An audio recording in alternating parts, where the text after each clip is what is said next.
ശരിക്കും എങ്ങനെയാണ് ഈ ശബരിമലയുടെ ഒരു ഉത്ഭവം? ശബരിമല ക്ഷേത്രം എന്ന് പറയുന്നത് ഈവൻ ഇപ്പൊ നമ്മൾ ഈ പറഞ്ഞതുപോലെ അയ്യപ്പന് മുമ്പ്, മണികണ്ഠന് മുമ്പ്, ആര്യൻ കേരളന് മുമ്പ് ശബരിമല ഉണ്ട്.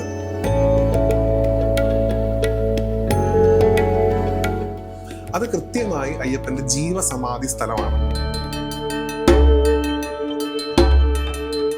അയ്യപ്പൻ കുട്ടിച്ചാത്തനാണോ അല്ലെങ്കിൽ ശാസ്താവ് കുട്ടിച്ചാത്തനാണോ? നമുക്ക് ശാസ്താവ് എന്ന് പറഞ്ഞൊരു മൂർത്തി നമുക്ക് ഉണ്ടായിരുന്നില്ല. നമുക്കുണ്ടായിരുന്നത് ചാത്തനായിരുന്നു. ചാത്തൻ തന്നെയാണ് ശാസ്താവ്. നമ്മള് ഈ കടിനീലിയുടെ കാര്യം പറയുന്ന സമയത്ത് ഞാൻ കേട്ടിട്ടുണ്ട് ശബരിമലയില് പണ്ട് ഈ മൃഗബലികൾ അല്ലെങ്കിൽ അജബലിയൊക്കെ നടന്നിരുന്നു. അതിൽ സത്യമുണ്ടോ? ശബരിമലയിൽ അങ്ങനെ നമുക്ക് ആ ഒരു ആരാധന ക്രമം ഉണ്ടായിരുന്ന സമയത്ത് തീർച്ചയായിട്ടും ഉണ്ടായിരിക്കണം. എന്തുകൊണ്ടായിരിക്കും ആ സത്യം ഇത്രയും കാലം മറച്ചു വെച്ചത്? അത് ആധ്യാത്മികമായിട്ടുള്ള ഒരു വിദ്യാഭ്യാസം കിട്ടിയ ആളുകൾക്ക് അറിയാമായിരുന്നു അത് കത്തിക്കുന്നതാണ്. വ്യാസൻ ചേട്ടാ നമസ്കാരം. നമസ്കാരം. നമ്മൾ വീണ്ടും കണ്ടുമുട്ടിയിരിക്കുകയാണ്. സന്തോഷം വീണ്ടും വരാൻ പറ്റിയതിൽ. അതെ, നമ്മള് ആദ്യത്തെ വിഷയം മണിമണ്ഡപമാണ്. നമുക്കറിയാം ശബരിമലക്കാലമാണ്, അതുകൊണ്ട് തന്നെ അയ്യപ്പനുമായി ബന്ധപ്പെട്ട ഒരുപാട് കഥകളൊക്കെ വീണ്ടും ചർച്ചയാവുന്ന സമയമാണ്. അപ്പോൾ കുറച്ച് വിവാദപരമായി പൊക്കോണ്ടിരിക്കുന്ന ഒരു വിഷയമാണ് മണിമണ്ഡപം. മണിമണ്ഡപം അയ്യപ്പന്റെ സമാധിയാണെന്ന് ചിലർ പറയുന്നത് സമാധിയല്ല, അയ്യപ്പൻ റെസ്റ്റ് എടുത്തിരുന്ന സ്ഥലമാണെന്ന് പറയുന്നു. ശരിക്കും എന്താണ് അതിന്റെ പിന്നിലെ കഥ? മണിമണ്ഡപത്തിന് പ്രാധാന്യം കിട്ടിത്തുടങ്ങിയതിൽ എനിക്ക് സത്യം പറഞ്ഞാൽ വലിയ സന്തോഷമുണ്ട്. സാധാരണ രീതിയിൽ നമ്മൾ ഇപ്പം മലയ്ക്ക് പോകുന്ന ആളോടൊക്കെ ചോദിച്ചാൽ അവര് മുമ്പൊക്കെ ഇപ്പം അവിടെ ചെറിയ കെടുത്ത വലിയ കെടുത്ത സ്വാമി അല്ലെങ്കിൽ ശാസ്താവിനെ തൊഴുന്നു, മാളികപ്പുറത്തമ്മയെ തൊഴുന്നു, ഗണപതിയെ തൊഴുന്നു, ഈ രീതിയിലൊക്കെ മാത്രം മാറിയിട്ട് ഭസ്മം ഇടാൻ വേണ്ടി മാത്രം പോയിരുന്നൊരു സ്ഥലമായിരുന്നു ഈ മണിമണ്ഡപം എന്ന് പറയുന്ന ഏരിയ. അതെന്താണെന്നോ അതിന്റെ പവിത്രത എത്രത്തോളം ഉണ്ടെന്നൊന്നും എത്രത്തോളം ആ ഒരു സ്പിരിച്വൽ എഡ്യൂക്കേഷൻ ആൾക്കാർക്ക് കിട്ടിയിട്ടുണ്ട്. ഈവൻ ഗുരുസ്വാമിമാര് പോലും ചില ആളുകൾ അത് കറക്റ്റായിട്ട് കൺവേ ചെയ്തിട്ടുണ്ടായിരുന്നു, നമുക്കറിയില്ല. പക്ഷെ ഇന്നത്തെ കാലത്ത് അത് വലിയൊരു ചർച്ചാ വിഷയമാവുകയും എന്താണ് മണിമണ്ഡപം എന്ന് കുറെ ആളുകളെങ്കിലും മനസ്സിലായിക്കൊണ്ടിരിക്കുന്നുണ്ട്. ഈവൻ ഏതൊരാൾ പറയുകയാണെങ്കിലും ഞാൻ അത് കൃത്യമായിട്ടുള്ള അതിന്റെ അധികാരം ഉള്ള ആളുകളിൽ നിന്ന് ചോദിച്ച് മനസ്സിലാക്കിയ കാര്യമാണ് പറയുന്നത്. മണിമണ്ഡപത്തിൽ നടക്കുന്ന പൂജ ഒരിക്കലും ഒരു ബ്രാഹ്മണിക്കലായിട്ടുള്ള പൂജയല്ല. അവിടെ പൂജ ചെയ്യുന്നത് റാന്നി കുന്നേക്കാട്ട് കുടുംബത്തിലെ കുറുപ്പന്മാരാണ്. അതിൽ ഇന്നത്തെ ആ കർമ്മം ചെയ്യുന്ന രതീഷ് അയ്യപ്പക്കുറുപ്പ് എന്ന് പറയുന്ന ഞാൻ ജ്യേഷ്ഠതുല്യനായിട്ട് കാണുന്ന, ഗുരുതുല്യനായിട്ട് കാണുന്ന അദ്ദേഹത്തോട് നേരിട്ട് ചോദിച്ച് മനസ്സിലാക്കിയ കാര്യങ്ങളാണ് ഞാൻ അതിനകത്ത് പറയുന്നത്. അത് കൃത്യമായി അയ്യപ്പന്റെ ജീവസമാധി സ്ഥലമാണ്. ഇപ്പൊ ഞാൻ പറഞ്ഞല്ലോ, ഈ അയ്യപ്പനെയും മണികണ്ഠനെയും അല്ലെങ്കിൽ ആര്യൻ കേരളൻ അവരെയൊക്കെ തന്നെ ഒരു ഗ്രൂപ്പായിട്ടും ശാസ്താവിനെ സെപ്പറേറ്റ് ആയിട്ടും എപ്പോഴും പ്ലേസ് ചെയ്യണം. ഇല്ലെങ്കിൽ ഇതിനെ ഒരുമിച്ച് കാണുമ്പോഴാണ് ഈ പ്രശ്നം വരുന്നത്. അതിൽ ഈ അയ്യപ്പൻ അല്ലെങ്കിൽ ആര്യൻ കേരളൻ മണികണ്ഠൻ ഇവരൊക്കെ നമ്മൾ എടുക്കുകയാണെങ്കിൽ ഇവരൊക്കെ വന്നിരുന്ന് അവരുടെ ചൈതന്യം ശാസ്താവിൽ ലയിപ്പിക്കപ്പെട്ട സ്ഥലമാണ് മണിമണ്ഡപം. അതായത് ജീവസമാധി എന്നാണ് അതിനെ വിളിക്കുന്നത്. അത് വന്ന് റെസ്റ്റ് എടുത്തൊരു സ്ഥലമല്ല, അല്ലെങ്കിൽ കുറച്ചു നേരം അവിടെ ഇരുന്നു എന്നിട്ട് നേരെ ശ്രീകോവിലേക്ക് പോയി കയറി, അങ്ങനെയല്ല. അവിടെ ഇരുന്ന് ഉപാസിച്ച് അവരുടെ ഉള്ളിലെ ചൈതന്യത്തെ കൊണ്ടുപോയി വിലയം പ്രാപിച്ച സ്ഥലമാണ് ഈ പറയുന്ന മണിമണ്ഡപം. അത് തീർച്ചയായിട്ടും ജീവസമാധി എന്ന് തന്നെയാണ് അതിനെ വിളിക്കേണ്ടത്. ഇന്ന് ചില ന്യൂസ് റിപ്പോർട്ട്സിലൊക്കെ അതിന്റെ താഴെ അയ്യപ്പന്റെ ചരിതം കൊത്തിവെച്ചിട്ടുണ്ട് ഈ ഒരു ലോഹത്തില്. അത് വളരെ കൊത്തിവെച്ചിട്ട് വളരെ കുറച്ചു കാലം ആയിട്ടുള്ളൂ. ആ കഥ വെച്ചിട്ട് മണികണ്ഠത്തിനെ നമ്മൾ ഇന്റർപ്രറ്റ് ചെയ്യാൻ പാടില്ല. മണിമണ്ഡപം വളരെ പുരാതനമാണ്. അയ്യപ്പൻ എന്ന് പറയുന്ന മൂർത്തിയുടെ സ്ഥാനമാണ് ശരിക്കും മണിമണ്ഡപം. ശാസ്താവ് എന്ന് പറയുന്ന മൂർത്തിയുടെ സ്ഥാനമാണ് ശരിക്കും ശബരിമല ശ്രീകോവിൽ. അവിടെ അയ്യപ്പനുണ്ടോ വെച്ചാൽ അയ്യപ്പനുണ്ട്. അയ്യപ്പന്റെ ചൈതന്യം ശാസ്താവിൽ വിലയം പ്രാപിച്ചു. പക്ഷെ അയ്യപ്പന് സെപ്പറേറ്റ് എൻറ്റിറ്റി ഉള്ള, അയ്യപ്പന് സെപ്പറേറ്റ് ആയിട്ടുള്ള സ്പേസ് ഉള്ള ഏരിയയാണ് മണിമണ്ഡപം. അവിടെ നടക്കുന്ന ആരാധന ശാസ്താവിനുള്ളതല്ല, അവിടെ നടക്കുന്ന ആരാധന അയ്യപ്പനുള്ള ആരാധനയാണ്. അയ്യപ്പന് ആരാധിക്കാനുള്ള ആ ഒരു അവകാശം കൊടുത്തിട്ടുള്ള സമയമാണ് ഞാൻ ഈ പറയുന്ന റാന്നി കുന്നേക്കാട്ട് കുടുംബത്തിലുള്ള ആളുകൾ മകരവിളക്ക് തുടങ്ങി 5 ദിവസം നടക്കുന്ന ആരാധനയാണ് അവിടെ ഉള്ളത്. ഈ അയ്യപ്പന്റെയും ശാസ്താവിന്റെയും ഡിഫറൻസ് മനസ്സിലാക്കിയിരിക്കാൻ എനിക്ക് കുറച്ചും കൂടി ഈസിലി അതെ, ഞാൻ പറഞ്ഞിരുന്നല്ലോ, അത് ശാസ്താവിന്റെ അവതാരമായിട്ടാണ് അയ്യപ്പനെ മണികണ്ഠനെയൊക്കെ നമ്മൾ കാണുന്നത്. ശാസ്താവ് ഒരു മൂലസ്രോതസ്സാണ്. അതിൽ നിന്നുണ്ടായി വന്നിട്ടുള്ള മറ്റ് ചൈതന്യങ്ങളായിട്ടാണ് അയ്യപ്പൻ, മണികണ്ഠൻ, ആര്യൻ കേരളൻ, അയ്യനാർ, അങ്ങനെ പല വേർഷൻസ് പറയുന്നുണ്ട്. ഇവരൊക്കെ തന്നെ ഏതൊക്കെ കോണ്ടെക്സ്റ്റിൽ എടുത്ത് നോക്കിയാലും ശാസ്താവിന്റെ അവതാരം എന്ന രീതിയിലാണ് കാണുന്നത്. ശബരിമല ക്ഷേത്രം, അവിടെ ഇരിക്കുന്ന മൂർത്തി ശാസ്താവ്, അതൊക്കെ ഇവർക്ക് മുമ്പേ ഉണ്ട്. ഇവരവിടെ ചെന്ന് മണിമണ്ഡപത്തിൽ ഇരുന്ന് ജീവസമാധിയായി അവരുടെ ചൈതന്യത്തെ ശാസ്താവിൽ ലയിപ്പിച്ചു എന്നാണ് പറയുന്നത്. അപ്പൊ ആ ഇരുന്ന പൊസിഷൻ അല്ലെങ്കിൽ സമാധിയായ ആ സ്ഥലത്തിന് വലിയ പ്രത്യേകതയുണ്ട്. അവിടെ ആ ഓറ, ആ എനർജി ഇപ്പോഴും നിൽക്കുന്നുണ്ട് എന്നാണ് വിശ്വാസം. അതുകൊണ്ടാണ് ശബരിമല ശ്രീകോവിലിന് തുല്യമാണ്, തമ്പയിൽ കൊടുത്തു, ശബരിമല ശ്രീകോവിലിന് തുല്യമാണ് മണിമണ്ഡപം. അത്രത്തോളം പ്രാധാന്യമുണ്ട്. ഇപ്പൊ നമ്മള് ശബരിമല എങ്ങനെ ഉണ്ടായെന്ന് വെച്ചാൽ നമ്മൾ ഈ സ്വാമി അയ്യപ്പൻ സീരിയലിലൊക്കെ കണ്ടിരിക്കുന്നത് അയ്യപ്പന് വന്ന് അമ്പ് ചെയ്ത് ആ ശരം കുത്തിയ സ്ഥലമാണ് എന്നൊക്കെയാണ് കേട്ടിരിക്കുന്നത്. ശരിക്കും എങ്ങനെയാണ് ഈ ശബരിമലയുടെ ഒരു ഉത്ഭവം? ശബരിമല ക്ഷേത്രം എന്ന് പറയുന്നത് ഈവൻ ഇപ്പൊ നമ്മൾ ഈ പറഞ്ഞതുപോലെ അയ്യപ്പന് മുമ്പ്, മണികണ്ഠന് മുമ്പ്, ആര്യൻ കേരളന് മുമ്പ് ശബരിമല ഉണ്ട്. ഇവരൊക്കെ തന്നെ പല ആൾക്കാരും ശാസ്താവിന് ഉപാസിച്ചിരുന്നു എന്ന് പോലും പറയുന്നുണ്ട് പല കോണ്ടെക്സ്റ്റിൽ. അയ്യപ്പനും അതെ, ശാസ്താവിനെ ഉപാസിച്ചിരുന്ന ആൾക്കാരാണ്, ശാസ്താവിന്റെ ഉപാസകരായിരുന്നു, അവതാരാണെന്ന് പറയുന്നതിന്റെ കൂടെ തന്നെ. അപ്പോൾ അവിടെ ഉണ്ടായിരുന്ന ഒരു ക്ഷേത്രം തകർക്കപ്പെട്ടു എന്ന് പറയുന്നുണ്ട് പല സമയത്തായിട്ട്. അപ്പൊ അത് പറയുന്നത് പ്രധാനമായിട്ടും മറവപ്പടയുടെ ആക്രമണത്തോടു കൂടിയാണ്. പാണ്ഡ്യന്മാരുടെ ശത്രുക്കളായിരുന്ന മറവപ്പട അവിടെ ഉദയനൻ എന്ന് പറയുന്ന ഒരു കൊള്ളക്കാരന്റെ നേതൃത്വത്തിൽ ശബരിമല തകർക്കുന്നുണ്ട്. ഈ ശബരിമലയെ പുനരുദ്ധരിക്കാനാണ് മണികണ്ഠന്റെ അവതാരം ഉണ്ടാവുന്നത് എന്നാണ് പറയുന്നത്. അപ്പൊ അയ്യപ്പൻ എന്നൊക്കെ പറയുന്ന ആ ഒരു ക്യാരക്ടർ, അയ്യപ്പനും മണികണ്ഠനും ഒന്നാണെന്നുള്ള കോൺട്രവേഴ്സി ഒക്കെ ഉണ്ട്, ഞാൻ അതിലേക്കൊന്നും പോകുന്നില്ല. എങ്കിലും ഈ അവതാരങ്ങളുടെയൊക്കെ ഉദ്ദേശമായിട്ട് കണക്കാക്കുന്നത് തകർക്കപ്പെട്ട ശബരിമല പുനരുദ്ധരിക്കുക എന്നുള്ളതാണ്. അവിടെ ഈ അമ്പ ചെയ്യുന്ന കഥയും കാര്യങ്ങളൊന്നും വരുന്നില്ല. അവരത് റീസ്ട്രക്ചർ ചെയ്തു. ഉദയനനെ അവിടുന്ന് തുരത്തി, മറവപ്പടയെ തുരത്തി വീണ്ടും അവിടെ അവർ അമ്പലം സൃഷ്ടിച്ചു എന്നുള്ളതാണ് പറയുന്നത്. അങ്ങനെയാണ് ശബരിമലയുടെ ഇന്ന് നമ്മൾ കാണുന്ന ഒരു രൂപം, ആദ്യ രൂപം ഉണ്ടാവുന്നത്. പിന്നീട് അത് പല രീതിയിലുള്ള ആരാധനാ രീതികൾ അവിടെ വരുന്നുണ്ട്. ചിലപ്പോൾ ആദ്യകാലത്ത് അവിടെ ആരാധിച്ചിരുന്നത് ആദിവാസി ഉള്ളാട വിഭാഗത്തിലുള്ള ആൾക്കാരായിരിക്കാം, മലയരായിരിക്കാം. അത് കഴിഞ്ഞിട്ട് എപ്പോഴും ഈ പന്തളം രാജകുടുംബത്തിന്റെ കണക്ഷൻ അവിടെ വളരെയധികം ലിങ്ക് ചെയ്യുന്നു. അതിനുശേഷം ബ്രാഹ്മണിക്കലായിട്ടുള്ള ഒരു ആരാധനയിലേക്ക് മാറുന്നു. താഴ്വൺ കുടുംബത്തിന്റെ തന്ത്രി വരുന്നു, കൊടിമരം വരുന്നു. പിന്നെ നമ്മൾ ഇന്ന് കാണുന്ന ഒരു സ്ട്രക്ചറിലേക്ക് പതിയെ അമ്പലം മാറുന്നു. അതിന് മുമ്പ് 1-2 തീപിടുത്തങ്ങളൊക്കെ അവിടെ സംഭവിക്കുന്നുണ്ട്. അപ്പൊ എന്തായാലും പല അടരുകളിലൂടെ കടന്നു വന്നിട്ട് ഇന്ന് കാണുന്ന ഈ സ്ട്രക്ചറിലായതെന്ന് നമുക്ക് പറയാൻ പറ്റുള്ളൂ. ഒരിക്കലും ഒരു ഈ പറയുന്ന പോലെ എന്തിനീ ബുദ്ധിസത്തിൽ കൊണ്ടേ കണക്ട് ചെയ്യുക, അല്ലെങ്കിൽ പഴയ ആരാധനയിൽ മാത്രം, അതൊക്കെ ശരിയായിരിക്കാം. പക്ഷെ അതിലൂടെയൊക്കെ കടന്നുപോയി ഇന്ന് അത് വന്ന് നിൽക്കുന്ന ഒരു സ്ട്രക്ചർ ഉണ്ട്. അതിന് മുഴുവൻ നിഷേധിച്ചുകൊണ്ട്, അല്ലെങ്കിൽ പരമ്പരയെ മുഴുവൻ നിഷേധിച്ചു ഇത് മാത്രം ശരി അല്ലെങ്കിൽ ഇത് മാത്രം ശരി ബാക്കിയൊക്കെ തെറ്റെന്ന് നമുക്ക് പറയാൻ പറ്റില്ല. എല്ലാ പാരമ്പര്യങ്ങളും പിന്തുടരുന്നുണ്ട് ശബരിമലയിൽ നിന്നാണ്. അതിന് എന്തിനെങ്കിലും വീഴ്ച വന്നിട്ടുണ്ടെങ്കിൽ അതിനൊക്കെ വീണ്ടും പ്രാധാന്യം കൊടുക്കണം എന്നാണ് വ്യക്തിപരമായിട്ട് എന്റെ അഭിപ്രായം. നമ്മളിപ്പോ കഴിഞ്ഞ ഇന്റർവ്യൂവിൽ നമ്മൾ സംസാരിച്ചതാണ് മാളികപ്പുറത്ത് അമ്മയെ കുറിച്ചിട്ട്. അതൊരു കാമുകിയല്ല, മറിച്ചൊരു അമ്മയുടെ ഭാവമാണ് എന്ന് നമ്മൾ സംസാരിച്ചു വെച്ചതാണ്. ഈ മാളികപ്പുറത്ത് അമ്മ എന്ന് പറയുന്നത് എന്താ ഒരു ദേവീ സങ്കല്പമാണ്. അദ്ദേഹത്തിന്റെ മകനായ അയ്യപ്പൻ ചാത്തനാണെന്നാണ്, അല്ലെങ്കിൽ കുട്ടിച്ചാത്തനാണെന്നുള്ള ഒരു വാദമുണ്ട്. അയ്യപ്പൻ കുട്ടിച്ചാത്തനാണോ, അല്ലെങ്കിൽ ശാസ്താവ് കുട്ടിച്ചാത്തനാണോ? നമുക്ക് ഈ കുട്ടിച്ചാത്തൻ എന്നൊക്കെ കേൾക്കുമ്പോൾ നമ്മുടെ മനസ്സിലേക്ക് വരുന്ന ഒരു ഇമേജ് ഉണ്ട്. അത് എത്ര കണ്ട് പോസിറ്റീവ് ആണ് എന്ന് എനിക്കറിയില്ല. ഇന്ന് കുറെയൊക്കെ ധാരണ മാറി വരുന്നുണ്ടെന്ന് തോന്നുന്നു. ഈ ശാസ്താവ് എന്ന് പറയുന്ന പദം യഥാർത്ഥത്തിൽ സാൻസ്ക്രിറ്റ് ആണ്, നമ്മുടെ ഭാഷയല്ല. നമുക്ക് ഉണ്ടായിരുന്നത് നാടൻ പദങ്ങളായിരുന്നു. ഈവൻ നമുക്ക് ഭഗവതി അല്ലെങ്കിൽ ദേവി എന്ന് പറയുന്ന പദങ്ങളൊന്നും നമുക്കില്ല. നമുക്കുണ്ടായിരുന്നത് കാളി എന്ന് പറയുന്ന ഒറ്റ വാക്കാണ്. അങ്ങനെയായിരുന്നു അല്ലെ? നമുക്ക് ശാസ്താവ് എന്ന് പറയുന്ന ഒരു മൂർത്തി നമുക്ക് ഉണ്ടായിരുന്നില്ല. നമുക്കുണ്ടായിരുന്നത് ചാത്തനായിരുന്നു.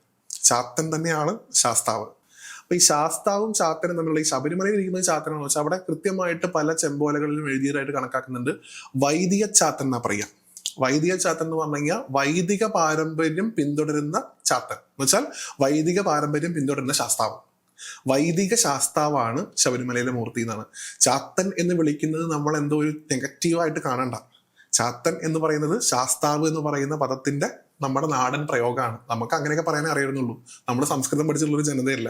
നമുക്ക് ചാത്തൻ എന്ന് വിളിച്ചപ്പോൾ അത് ശാസ്താവായിട്ട് പിന്നീട് മാറുന്നു എന്നുള്ളത് അങ്ങനെ രീതി കണ്ടാൽ മതി. ഈ പിന്നീട് വന്നത് ഈ ചാത്തൻ എന്ന് പറയുന്ന ഈ ഒരു വാക്ക് ഈ ബ്രിട്ടീഷ് ഭരണകാലത്താണ് ഈ ഡെവിളായിട്ട് കണക്കാക്കുന്നത്. ഈ സാറ്റാൻ എന്ന് പറയുന്ന വാക്കുണ്ടല്ലോ, അത് ഇംഗ്ലീഷിനെ സംബന്ധിച്ചിടത്തോളം അത് നെഗറ്റീവാണ്. ഇപ്പം ഈ സർവശക്തനായിട്ടുള്ള ഈശ്വരന്റെ എതിരാളിയായിട്ടാണ് സാത്തനെ കാണുന്നത്. ഇവര് ഈ ചാത്തൻ ചാത്തൻ എന്ന് വിളിക്കുന്നത് പിന്നീട് എന്തായിട്ട് മാറി? ഈ സാറ്റനിലേക്ക് കൊണ്ടുവച്ചു. അപ്പൊ അതോടുകൂടി ചാത്തനും കുട്ടിച്ചാത്തനും ഒക്കെ ആരായി മാറി?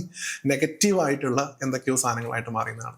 ചാത്തൻ എന്ന് പറയുന്ന ശബ്ദത്തെ ഒരിക്കലും ഒരു നെഗറ്റീവായിട്ടുള്ള വാക്കായിട്ട് കാണേണ്ടതായിട്ടുള്ള അത് ശാസ്താവ് എന്നാണ്. ആ പദത്തിന്റെ അർത്ഥം ശാസിച്ച് പഠിപ്പിക്കുന്നവനാണ്, ചര്യ പഠിപ്പിക്കുന്നവനാണ്, ശീലം പഠിപ്പിക്കുന്നവനാണ്. അതാണ് ശാസ്താവ് ചെയ്യുന്നത്. നമ്മളവിടെ ഒരു കൃത്യമായിട്ടുള്ള ഒരു ലൈഫ് സ്ട്രക്ചർ ഫോളോ ചെയ്ത് ഇങ്ങനെയാണ് എന്നെ വന്ന് കാണേണ്ടത് എന്നാണ് അദ്ദേഹം പറയുന്നത്. ആ സ്ട്രക്ചർ ഫോളോ ചെയ്യുന്ന എല്ലാവരും ചാത്തനാണ്. ശബരിമല ഇരിക്കുന്നത് ചാത്തനാണെന്ന് ചോദിച്ചാൽ വൈദിക ചാത്തൻ എന്നാണ് പറയുന്നത്. വൈദിക പാരമ്പര്യമുള്ള ഒരു ചാത്തൻ. അതിൽ ഈ മാളികപ്പുറത്തമ്മയുള്ള കണക്ഷൻ, മാളികപ്പുറത്തമ്മ കല്ലടിക്കോടൻ സമ്പ്രദായം അനുസരിച്ച് നീലി ആണെന്ന് പറയുന്നത്, കരിനീലി. ആ കരിനീലിയുടെ മകനായിട്ടുള്ള ചാത്തൻ അങ്ങനെയും കണക്കാക്കുന്നുണ്ട്. ആ ചാത്തനാണ് അവിടെ ഇരിക്കുന്നത്. അപ്പൊ ഞാൻ പറഞ്ഞ അങ്ങനെ ഒരു മലയേറിയ പാരമ്പര്യം ശബരിമലയ്ക്ക് വലിയ രീതിയിൽ അവകാശപ്പെടാനുണ്ട്. ആ സ്റ്റോറിയിലാണ് ഇങ്ങനൊരു ഇന്റർപ്രിട്ടേഷൻ വരുന്നത്. നമ്മള് ഈ കരിനീലിയുടെ കാര്യം പറയുന്ന സമയത്ത് ഞാൻ കേട്ടിട്ടുണ്ട് ശബരിമലയില് പണ്ട് ഈ മൃഗബലികൾ അല്ലെങ്കിൽ അജബലിയൊക്കെ നടന്നിരുന്നു. അതിൽ സത്യമുണ്ടോ? ശബരിമലയിൽ അങ്ങനെ നമുക്ക് ആ ഒരു ആരാധനാ ക്രമം ഉണ്ടായിരുന്ന സമയത്ത് തീർച്ചയായിട്ടും ഉണ്ടായിരിക്കണം. കാരണം അന്ന് അവിടെ പൂജിച്ചിരുന്നത് ഈ പറയുന്ന ആദിവാസികളും മലയരരും ഉള്ളാടരുമാണ്. അവർക്കറിയാവുന്ന പൂജാരീതി എന്ന് പറയുന്നത് ബലിയും മറ്റു കാര്യങ്ങളും ഉൾപ്പെടെയുള്ള കാര്യങ്ങളാണ്. അവർക്ക് മന്ത്രങ്ങൾ അറിയില്ല. അവർക്ക് ഇന്ന രീതിയിൽ ധൂപവും ദീപവും ഒക്കെ കാണിച്ച് പഞ്ചോപചാര പൂജയാണ് ചെയ്യേണ്ടതെന്ന് അവർക്കറിയില്ല. അവർക്ക് അറിയാവുന്ന രീതിയിൽ അവർ ഒരു ദേവിയെ സന്തോഷിപ്പിക്കുന്നത് എങ്ങനെയാണ്? അതിന് ഇഷ്ടമുള്ള ഭക്ഷണം കൊടുത്തിട്ടാണ്. അല്ലെ? എപ്പോഴും നമ്മൾ പോലും ഒരു പാൽപ്പായസാണെങ്കിലും ഒരു സാധനം കൊടുക്കുന്നുണ്ടല്ലോ. അപ്പൊ അവർക്ക് അന്ന് അവൈലബിൾ ആയിട്ടുണ്ടായിരുന്നത് ചിലപ്പോൾ ഏതെങ്കിലും ബലിമൃഗമായിരിക്കാം, കൊടുത്തിട്ടുണ്ടായിരിക്കാം. ഇന്നും ബലി കുറച്ചും കൂടെ നമുക്ക് റിലേറ്റ് ചെയ്യാൻ പറ്റുന്നത് ശബരിമലയിൽ ബലി ഉണ്ടായിരുന്നു എന്നുള്ളതിനേക്കാൾ എനിക്ക് കുറച്ചും കൂടെ ആപ്റ്റായിട്ട് പറയാൻ പറ്റുക നിർബന്ധമായിട്ട് മാളികപ്പുറത്ത് ബലി ഉണ്ടായിരുന്നു. അവിടെ ഇരിക്കുന്ന ദേവതയ്ക്ക് ഭദ്രകാളി സ്വഭാവമാണ് ആദ്യം ഉണ്ടായിരുന്നത്. ഇപ്പൊ അത് ദുർഗയായിട്ടൊക്കെ മാറ്റി എന്നൊക്കെ പറയുന്നുണ്ട്. ഇപ്പം ഈ പറയുന്ന മീനാക്ഷി ആയിട്ടൊക്കെ മാറി നമ്മൾ പറയുന്നുണ്ടല്ലോ. ഈ ആദിവാസികൾ അല്ലെങ്കിൽ പൂർവികരായിട്ടുണ്ടായിരുന്ന ആൾക്കാർ ഉപാസിച്ചിരുന്ന സമയത്ത് അത് ഭദ്രകാളി, കാളി എന്ന് പറയുന്ന കാളിക്ക് നിർബന്ധമായിട്ടും ബലിയുണ്ട്. ഇന്നും ശബരിമലയുടെ ആ ഒരു ബലികർമ്മത്തിന്റെ തുടർച്ച നടക്കുന്നുണ്ട് എന്നൊരു വാദമുണ്ട്. അത് ശബരിമലയിൽ വെച്ചിട്ടല്ല ചെയ്യുന്നത്, അല്ലെങ്കിൽ മാളികപ്പുറത്ത് വെച്ചിട്ടല്ല ചെയ്യുന്നത്, അത് പമ്പയിൽ വെച്ച് രഹസ്യ കേന്ദ്രത്തിൽ വെച്ച് നടക്കുന്നുണ്ട് എന്നൊരു ശ്രുതി കേൾക്കുന്നുണ്ട്. എത്രത്തോളം അതൊരു ഫാക്ട്, അതിനൊരു എവിഡൻസ് എവിടെയെന്ന് വെച്ചാൽ എനിക്ക് അറിയില്ല. പക്ഷെ അത് ചെയ്യുന്നുണ്ട് എന്നാണ് പറയപ്പെടുന്നത്. ബലി തീർച്ചയായിട്ടും അവിടെ ഉണ്ട്. നമ്മള് ഒരു കാലഘട്ടം വരെ മകരവിളക്ക് എന്ന് പറയുന്നത് അല്ലെങ്കിൽ മകരജ്യോതി എന്ന് പറയുന്നത് വളരെ ദൈവികമായി നമ്മൾ കാണുന്ന എന്താ പറയാ, ആകാശത്ത് ഒരു നക്ഷത്രം വിരിയുന്നു അല്ലെങ്കിൽ തെളിയുന്നു, പിന്നെ അത് തെളിയിച്ചു എന്ന രീതിയിലേക്ക് അത് മാറി. എന്നുവെച്ചാ എനിക്ക് തോന്നുന്നു തെളിയിക്കുന്നതാണ് മകരവിളക്ക് എന്ന് ഉള്ളൊരു വസ്തുത മുന്നോട്ട് വരികയുണ്ടായി. എന്തുകൊണ്ടായിരിക്കും ആ സത്യം ഇത്രയും കാലം മറച്ചു വെച്ചത്? അത് ആധ്യാത്മികപരമായിട്ടുള്ളൊരു വിദ്യാഭ്യാസം കിട്ടിയ ആളുകൾക്ക് അറിയാമായിരുന്നു അത് കത്തിക്കുന്നതാണ്. അതായത് ഞാൻ എപ്പോഴും പറയാറുണ്ട്, നമ്മളൊരു ചെറിയ സ്കൂളിൽ തന്നെ പഠിക്കാതിരിക്കുക, നമുക്ക് മുമ്പോട്ട് പോകണം. വിളക്ക് എന്ന് പറയുന്ന വാക്കിൽ തന്നെ അത് കത്തിക്കുന്നതാണെന്നുള്ളതുണ്ട്. അല്ലെ, വിളക്ക് കത്തിച്ചാലേ കത്തുള്ളൂ. ജ്യോതി അങ്ങനെയല്ല, ജ്യോതി തനിയെ തെളിയുന്നതാണ്. അത് അവിടെ അല്ലെങ്കിലും തെളിയും. ആ ഒരു സ്പേഷ്യൽ ഓർഗനൈസേഷൻ അനുസരിച്ച് അവിടെ ആ നക്ഷത്രത്തിന് പേരുണ്ട്. ആ മകര നക്ഷത്രം എന്ന് വിളിക്കുന്ന നക്ഷത്രം ആ സമയത്ത് അവിടെ വരും. അതിനെയാണ് ജ്യോതിയായിട്ട് കാണുന്നത്. ഇതിനൊക്കെ പുറകിലുള്ള ഒരു തത്വാംശം പറയുകയാണെങ്കിൽ ഇപ്പൊ ഈവൻ പൊന്നമ്പലം വീട്ടിലാണല്ലോ ഈ മകരവിളക്ക് തെളിയുന്നത്. മകരജ്യോതി അല്ല, മകരജ്യോതി ആകാശത്താണ് കാണുന്നത്. അപ്പൊ മകരവിളക്ക് പിന്നീട് ഇങ്ങനെ റിലേറ്റ് ചെയ്ത് ഈ വിളക്കും ജ്യോതി എപ്പോഴും ഒന്നായി പോയി. അതോടുകൂടിയാണ് ഇതിന്റെ പ്രശ്നം വരുന്നത്. അപ്പൊ വിളക്ക് കത്തിക്കുന്നത് തന്നെയാണ് അന്നത്തെ ആദിവാസികളാണ് കത്തിച്ചിരുന്നത്. ഇപ്പൊ അത് പോലീസുകാരോ ഫോറസ്റ്റുകാരോ ദേവസ്വം ബോർഡിന്റെ ഉദ്യോഗസ്ഥരോ ആരാണ് കത്തിച്ചുകൊണ്ടിരിക്കുന്നത്.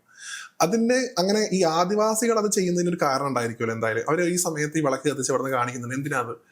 ഒരു വിഭാഗം കഥയിൽ പറയുന്നുണ്ട്, അയ്യപ്പന്റെ ഒരു ചൈതന്യം, അത് ആര്യൻ കേരളനാണോ മണികണ്ഠനാണോ അയ്യപ്പനാണോ എനിക്ക് കൃത്യമായിട്ട് പറയാൻ സാധിക്കില്ല, പൊന്നമ്പല വീട്ടിൽ വെച്ച് അഗ്നിസമാധിയായി എന്നൊരു കഥ പറയുന്നുണ്ട്. അതായത് അഗ്നിസ്വരൂപത്തിലൂടെ ശബരിമലയിൽ ഇരിക്കുന്ന ശാസ്താവിൽ ലയിച്ചു എന്നാണ്.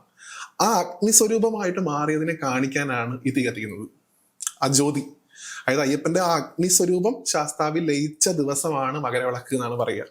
അതായത് ഇപ്പൊ നമ്മൾ പറഞ്ഞില്ലേ മണിമണ്ഡപത്തിന്റെ ഇന്റർപ്രിട്ടേഷൻ, അങ്ങനെ ഭഗവാന്റെ അവതാരത്തിൽപ്പെട്ട ഒരാള് പൊന്നമ്പലമേട്ടിൽ വെച്ച് അഗ്നിസ്വരൂപത്തിൽ ഭഗവാനിൽ ലയിച്ചു എന്നാണ് പറയുന്നത്. ആ അഗ്നി, ആ ചൈതന്യത്തെ കാണിക്കാനാണ് അവിടെ വിളക്ക് കത്തിക്കുന്നത്. അതിനാണ് ആ വിളക്ക് കത്തിച്ച് കാണിക്കുന്നത്. നമ്മളിപ്പോ മണിമണ്ഡപത്തിൽ പോയി നോക്കുകയാണെങ്കിൽ അവിടെ എല്ലാ ദിവസവും കെടാവിളക്കുണ്ട്, അവിടെ കത്തിച്ച് വെച്ച് നമുക്ക് കാണാൻ പറ്റും. അതുപോലെ പൊന്നമ്പലമേട്ടിൽ ആ ഒരു ദിവസം അതിനെ അനുസ്മരിക്കാൻ വേണ്ടിയിട്ടാണ് അന്നത്തെ ദിവസം അവിടെ ഉണ്ടായിരുന്ന പരമ്പരാഗത അവകാശികൾ വന്നിട്ട് ഈ വിളക്ക് കത്തിച്ച് കാണിച്ചിരുന്നത്. ഇപ്പോ അത് മാറി. അത് എന്തോ ഒരു മേ ബി ഒരു ബിസിനസ് താല്പര്യം അതിലുണ്ടായിരിക്കാം. ആ ഭാഗത്തേക്ക് ആളുകളെ വിടുന്നില്ലെന്ന് പറയുന്നുണ്ട്. അത് ഇങ്ങനെ ഒരു ഈവൻ കോടതിയിൽ നിന്ന് പോയപ്പോഴും ഒരു സമയത്ത് ഒരു ക്വസ്റ്റ്യൻ വരുമ്പോഴാണ് പറയുന്നത് ഞങ്ങളാണ് കത്തിക്കുന്നത്. അതുവരെ പോലും അത് മറച്ചു വെച്ചു. പക്ഷെ ഞാൻ പറയുന്നത് അത് മറച്ചു വെച്ചത് ഈ ധർമ്മത്തോട് ചെയ്ത ഏറ്റവും വലിയ ഒരു പാപമായിട്ടാണ്.